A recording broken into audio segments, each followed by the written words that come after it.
ദൈവത്തിന്റെ പരിശുദ്ധമായ നാമം വാഴ്ത്തപ്പെടട്ടെ. അനുഗ്രഹിക്കപ്പെട്ട നല്ല സമയത്തിനായി കർത്താവിനെ സ്തുതിക്കുന്നു, സ്തോത്രം ചെയ്യുന്നു.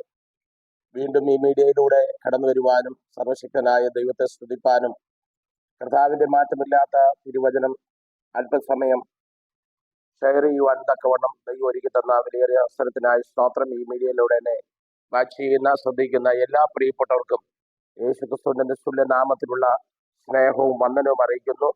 ദൈവം എല്ലാവർക്കും ആരോഗ്യവും ആയുസ്സും ബലവും സമാധാനവും സൗഖ്യവും നൽകി കർത്താവ് അനുഗ്രഹിക്കട്ടെ എന്ന് ഞാൻ കർത്താവിന്റെ നാമത്തിൽ പ്രാർത്ഥിക്കുന്നു. ഇന്ന് ഞാൻ ചിന്തിക്കുവാൻ ആഗ്രഹിക്കുന്നത് ആമേൻ തിരുവചനത്തിലെ ഏറ്റവും പ്രസക്തമായൊരു ഭാഗമാണ്. ദൈവത്തിന്റെ സ്തോത്രം. പുതിയ ആകാശവും പുതിയ ഭൂമിയും എന്നുള്ള ഒരു സബ്ജക്റ്റാണ് നിങ്ങളുടെ മുമ്പിൽ ഞാൻ ഷെയർ ചെയ്യുവാനായിട്ട് താല്പര്യപ്പെടുന്നത്. ദൈവത്തിന്റെ സ്തോത്രം. പുതിയ ആകാശം എന്ന് പറയുന്ന ഭാഗത്തെല്ലാം ഇംഗ്ലീഷിൽ അത് നാം ചിന്തിക്കുമ്പോൾ വായിക്കുമ്പോൾ നമുക്ക് കാണാൻ കഴിയും ഹെവൻ എന്നാണ് കൊടുത്തത്, സ്വർഗം എന്നാണ് കൊടുത്തിരിക്കുന്നത്. ദൈവത്തിന് സ്തോത്രം. ഉൽപ്പത്തി പുസ്തകം 1-ാം അധ്യായത്തിന്റെ 1-ാം വാക്യം നാം വായിക്കുമ്പോൾ ആദിയിൽ ദൈവം ആകാശവും ഭൂമിയും സൃഷ്ടിച്ചു എന്നാണ് അവിടെ പറഞ്ഞിരിക്കുന്നത്. സ്വർഗവും ഭൂമിയും സൃഷ്ടിച്ചു. ദൈവത്തിന് സ്തോത്രം. അങ്ങനെയാണെങ്കിൽ ദൈവത്തിന് സ്തോത്രം, ആദിമ ഭൂമി എന്ന് പറയുന്നത് ദൂതന്യവാസമായിരുന്നു എന്ന് ചരിത്രകാരന്മാർ വേദപണ്ഡിതാക്കൾ പഠിപ്പിക്കുന്നുണ്ട്. ദൈവത്തിന് സ്തോത്രം. പാപം ചെയ്ത ശേഷം ആ ഭൂമി പാഴശൂന്യമായി തീർന്നു. അതിന്റെ 1-ാം അധ്യായത്തിന്റെ 2-ാം വാക്യത്തിൽ പറയുന്ന പാഴും ശൂന്യമായ ഭൂമി പരിശുദ്ധാത്മാവ് പ്രവർത്തിച്ചു കൊണ്ടിരുന്നു എന്ന് നമുക്ക് കാണുവാനായിട്ട് കഴിയുന്നു. ദൈവത്തിന് സ്തോത്രം. അതിനുശേഷം ആ ഭൂമിയെ ദൈവം റീക്രിയേഷൻ ചെയ്യുന്നു, അതിനെ പുനഃസൃഷ്ടി നടത്തുന്നു, അതിനെ പുനഃക്രമീകരണം നടത്തുന്നതായിട്ട് നമുക്ക് കാണാൻ കഴിയുന്നു. ഉൽപ്പത്തി പുസ്തകം തന്നെ 1-ാം അധ്യായത്തിന്റെ 3 മുതൽ 23 വരെയുള്ള വേദഭാഗങ്ങൾ നാം ചിന്തിക്കുമ്പോൾ സൂര്യനും ചന്ദ്രനും നക്ഷത്രങ്ങളും വെള്ളവും ഉണങ്ങിയ ഭൂമിയും ദൈവത്തിന്റെ സ്വാസം വൃക്ഷങ്ങളും സസ്യങ്ങളും ജലജന്തുക്കളും ഇഴജാതികളും പറവകളും മനുഷ്യനും ആമേൻ പാർക്കുവാനായി ഏറ്റവും മനോഹരമായ ഭൂമിയാണ്. അതിന്റെ 3-ാം വാക്യം മുതൽ 23-ാം വാക്യം വരെയുള്ള വേദഭാഗങ്ങൾ നമുക്ക് വായിക്കുമ്പോൾ കാണുവാൻ കഴിയുന്നത്. 25, 26 വാക്യങ്ങളിലേക്ക് വരുമ്പോൾ ദൈവം മനുഷ്യനെ സൃഷ്ടിക്കുന്നതായിട്ട് നമുക്ക് കാണാൻ കഴിയും. ആ ദൈവം മനുഷ്യനെ സൃഷ്ടിച്ച ആ മനുഷ്യൻ ദൈവം ഉണ്ടാക്കിയ ആമേൻ റീക്രിയേഷൻ ചെയ്ത അല്ലെങ്കിൽ ദൈവം പുനഃസൃഷ്ടി നടത്തിയ ഭൂമിയിൽ ആ മനുഷ്യനെ പാർപ്പിക്കുന്നതായിട്ട് നമുക്ക് കാണാൻ കഴിയുന്നു. ആമേൻ 2-ാം അധ്യായത്തിൽ മനുഷ്യന്റെ സൃഷ്ടി, 3-ാം അധ്യായത്തിൽ മനുഷ്യൻ പാപം ചെയ്യുന്നു. അതിനുശേഷം ആമേൻ ഹല്ലേലൂയ മനുഷ്യനോടും സ്ത്രീയോടും അവനെ പാപത്തിലേക്ക് നയിച്ച ആമേൻ ഹല്ലേലൂയ പാമ്പിനോടും ദൈവം ആമേൻ ഇടപെടുന്നതായിട്ട് നമുക്ക് കാണാൻ കഴിയുന്നു.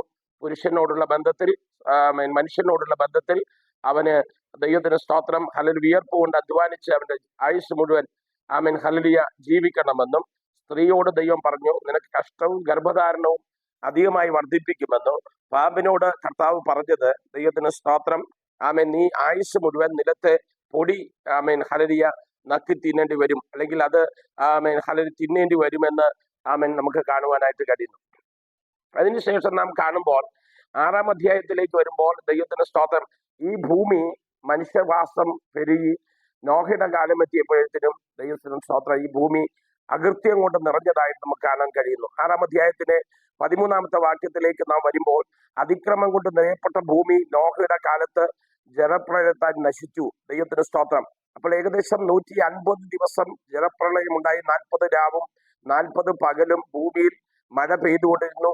ആകാശത്തിലെ കിളിവാതിലൊക്കെ തുറന്നു, ഭൂമിയിൽ നിന്ന് വെള്ളം പൊങ്ങി. ദൈവത്തിന് സ്തോത്രം. അന്നത്തെ ഏറ്റവും വലിയ പർവ്വതമായ വേദപുസ്തകം പഠിപ്പിക്കുന്നതനുസരിച്ച് അരരാത്ത് പർവ്വതത്തിന്റെ ആമേൻ ശിഖരത്തിൽ നിന്ന് 15 മുഴം ദൈവത്തിന് സ്തോത്രം പൊക്കത്തിൽ വെള്ളം മൂടപ്പെട്ടു നിന്നു എന്നാണ് തിരുവചനം നമുക്ക് വായിക്കുമ്പോൾ കാണാം. അങ്ങനെ ഹല്ലേലൂയ സ്തോത്രം പാപം ചെയ്ത ഭൂമി നോഹയുടെ കാലഘട്ടത്തിലേക്ക് വന്നപ്പോൾ അത് ദൈവത്തിന് സ്തോത്രം ജലപ്രളയത്താൽ നശിച്ചു എന്ന് നമുക്ക് കാണുവാൻ കഴിയുന്നു. ആ ഭൂമിയിൽ തന്നെ സംഭവിക്കുന്ന യെശയ്യാപ്രവചനം 24-ാം അധ്യായത്തിന്റെ 17 മുതൽ 20 വരെയുള്ള വേദഭാഗങ്ങൾ വായിക്കുമ്പോൾ അവിടെ നമുക്ക് കാണുവാൻ കഴിയുന്ന ഒരു യാഥാർത്ഥ്യമുണ്ട്. യെശയ്യാപ്രവചനം ആമേൻ ഹല്ലേലൂയ 17-ാം അധ്യായത്തിന്റെ 24-ാം അധ്യായത്തിന്റെ 14 മുതലുള്ള ചില വേദഭാഗങ്ങൾ നിങ്ങളുടെ ഓർമ്മയിലേക്ക് ഞാൻ വേഗം കൊണ്ടുവരാം.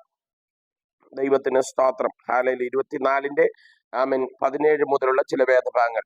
ഭൂവാസിയെ പേടിയും കുഴിയും കെണിയും നിനക്ക് നേരിട്ടിരിക്കുന്നു. പേടി കേട്ട് ഓടിപ്പോകുന്നവൻ കുഴിയിൽ വീഴും, കുഴിയിൽ നിന്ന് കയറുന്നവൻ കെണിയിൽ അകപ്പെടും.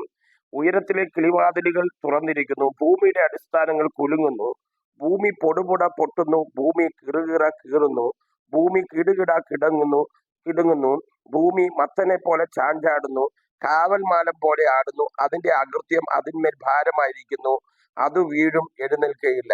ഇവിടെ യെശയ്യാ പ്രവചനത്തിൽ വളരെ ശക്തമായി പറയുകയാണ്, അത് വീഴും, അതിന് എഴുന്നേൽക്കുവാൻ കഴിയാത്ത നിലയിലൊരു സംവിധാനമാണ് ദൈവം ഈ ഭൂമിയോടുള്ള ബന്ധത്തിൽ ചെയ്യുവാനായിട്ട് നമുക്ക് കാണാൻ കഴിയുന്നത്. അപ്പോൾ ആദിമ ഭൂമി, ദൈവത്തിന് സ്തോത്രം, പാപത്താൽ ഹല്ലേലൂയ സംഭവിച്ച പാപത്തിന്റെ അകൃത്യഭാരത്താൽ വന്ന് നോഹയുടെ കാലഘട്ടത്തിൽ വന്ന് ആ ഭൂമി നാശത്തിലേക്ക് പോവുകയും അതിനുശേഷം ആ ഭൂമിയിൽ അനന്തരം ദൈവത്തിന് സ്തോത്രം ഹല്ലേലൂയ ചില സംഭവങ്ങളൊക്കെ നടക്കുന്നതായിട്ടാണ് നമ്മുടെ യെശയ്യാ പ്രവചനത്തിൽ നമ്മൾ വായിച്ചത്. നാം പത്രോസിന്റെ ലേഖനത്തിലേക്ക് വരുമ്പോൾ ദൈവത്തിന് സ്തോത്രം 2 പത്രോസിന്റെ ലേഖനം 3-ാം അധ്യായത്തിന്റെ ദൈവത്തിന് സ്തോത്രം അതിന്റെ 5 മുതൽ 7 വരെയുള്ള വാക്യങ്ങൾ വായിക്കുമ്പോൾ ഹല്ലേലൂയ നമുക്കവിടെ കാണാൻ കഴിയുന്നത്,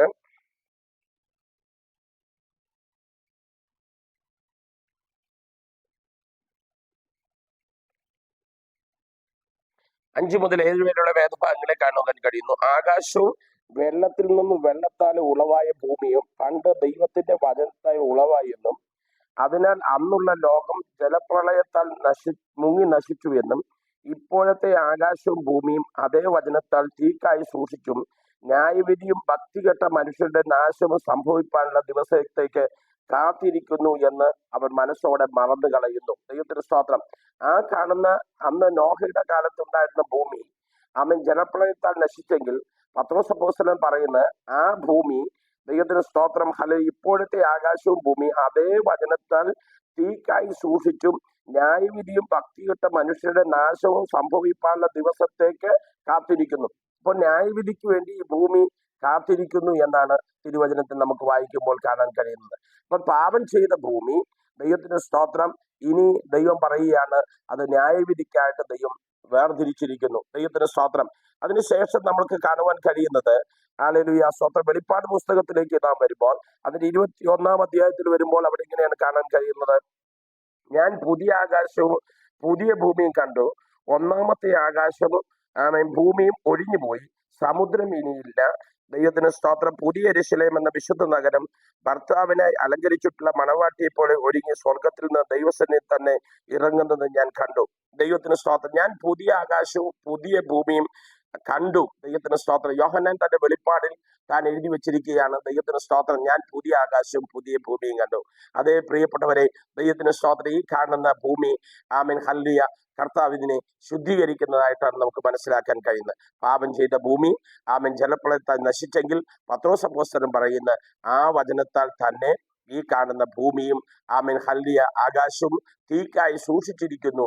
ആ തീക്കായി സൂക്ഷിക്കപ്പെട്ട ഭൂമിയെ തന്നെ പിന്നീട് വെളിപ്പാട് പുസ്തകത്തിൽ ഹല്ലേലൂയ ആ വെളിപ്പാടുകാരനായ യോഹന്നാൻ എഴുതി വെച്ചിരിക്കുകയാണ്, ദൈവത്തിന്റെ സ്തോത്രം, ഞാൻ പുതിയ ആകാശവും പുതിയ ഭൂമിയും കണ്ടു, ഒന്നാമത്തെ ആകാശവും ഭൂമിയും ഹല്ലേലൂയ ഒഴിഞ്ഞുപോയി. ദൈവത്തിന്റെ സ്തോത്രം. അപ്പൊ ഈ കാണുന്ന ഭൂമി, ഈ കാണുന്ന ആകാശം, ഇതെല്ലാം ഒഴിഞ്ഞുപോയി. ഒരു പുതിയ ആകാശവും പുതിയ ഭൂമിയും കർത്താവ് സൃഷ്ടിക്കുന്നതായിട്ട് നമുക്ക് കാണാൻ കഴിയുന്നു. ആ പുതിയ ആകാശത്തിലും പുതിയ ഭൂമിയിലുമാണ് കർത്താവ് കൈകൾ കൊണ്ട് സൃഷ്ടിക്കുന്ന പുത്തൻ യെരൂശലേം എന്ന വിശുദ്ധ നഗരം ഇറങ്ങി വരുന്നതായിട്ട് കാണുവാൻ കഴിയുന്നത്. അതുകൊണ്ട് പ്രിയരെ, നമുക്ക് ഈ ഭൂമി ഇങ്ങനെ മുമ്പോട്ട് പോകുമെന്ന് നമുക്ക് ഒരിക്കലും പ്രതീക്ഷിക്കാൻ കഴിയത്തില്ല. ഭൂമിയുടെ അവസ്ഥകൾക്കൊക്കെ വലിയ വ്യത്യാസം സംഭവിച്ചുകൊണ്ടിരിക്കുകയാണ്. അതെ, നമ്മുടെ കർത്താവായ യേശുക്രിസ്തുവിന്റെ വചനം നിറവേറുന്ന ഒരു കാലഘട്ടത്തിലാണ് ഞാനും നിങ്ങളുമായിരിക്കുന്നത്. അതുകൊണ്ട് ഈ കാലഘട്ടത്തിൽ കർത്താവായ യേശുക്രിസ്തുവിന്റെ വചനത്തിന്റെ സത്യങ്ങൾ മനസ്സിലാക്കി ആ വചനത്തിനു വേണ്ടി നിലകൊള്ളുവാൻ എന്നെ കേൾക്കുന്ന പ്രിയപ്പെട്ടവർക്ക് ദൈവം കൃപ ചെയ്യട്ടെ എന്ന് ഞാൻ കർത്താവിന്റെ നാമത്തിൽ പ്രാർത്ഥിച്ചുകൊണ്ട് ഞാൻ എൻ്റെ വാക്കുകൾ ഇവിടെ അവസാനിപ്പിക്കുന്നു. ദൈവം നമ്മെ അനുഗ്രഹിക്കുമാറാകട്ടെ. ആമേൻ.